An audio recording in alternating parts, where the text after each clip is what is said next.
वर्तमान विश्व बजार में सुना रकेट बेगरे दौड़ुछि। मात्र गोटे दशंधि मध्य 25,000 टंकार वृद्धि पाई 84,300 टंका होइछि।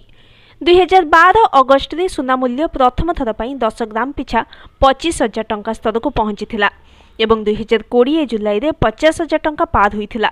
सुना को 25,000 टंकारु 50,000 टंका पहुंचीबाकू 108 मास लागिथिला, किंतु 50,000 टंका स्तरु 75,000 टंका पहुंचीबाकू मात्र 48 मास लागिथिला।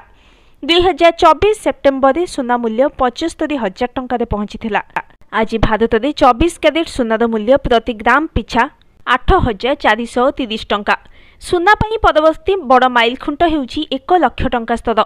एठारे प्रश्न उठुछि 2025 बाकी 300 रु 330 दिन मध्य सुना 1 लाख टंका छुई जाई पारे। जदि चलित वर्ष सुना मूल्य 1 लाख टंका पहुंची जाए तेबे एहाकू वर्तमान स्तर ठारू मात्र 13.5% वृद्धि देखा पड़िबो। आश्चर्यजनक कथा हेउछि किछि बजार विशेषज्ञ आकलन करुछन्ति जे चलित वर्ष सुना मूल्य प्राय 1,50,000 टंका पहुंची जिवो। जानुआरी में डोनाल्ड ट्रम्प पुणी थे क्षमता ग्रहण करने पर विश्व द्रुत गति में परिवर्तन होउछि। ट्रम्पकर शुक्ल संपर्कित नीति जोगु साधारण लोक माने बहुत समस्यार सम्मुखीन होउछन्ति। मुद्रास्फीति में वृद्धि घटी। एबे जेतेबेले आमे एथिरे विश्वस्तरीय अनिश्चितता को जोड़िबा एहा स्पष्ट होइजिबो जे सुना मूल्य रे वृद्धि आउ खूब शीघ्र शेष हेबो नाही।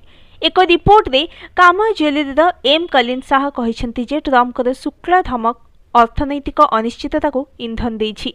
एथिजोगु सुनार आकर्षण बढ़ुछि एवं मूल्य मध्य वृद्धि होउछि।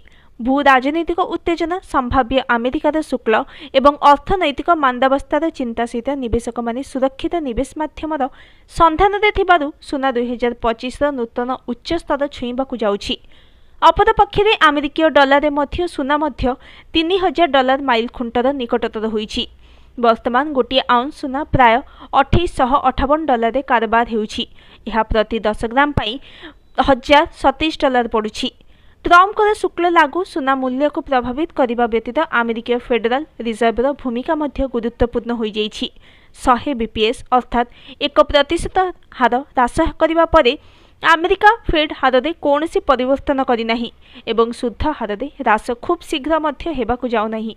जदि मुद्रास्फीति वृद्धि पाए तेबे फेडरल रिजर्व शुद्ध हार वृद्धि करिपारे।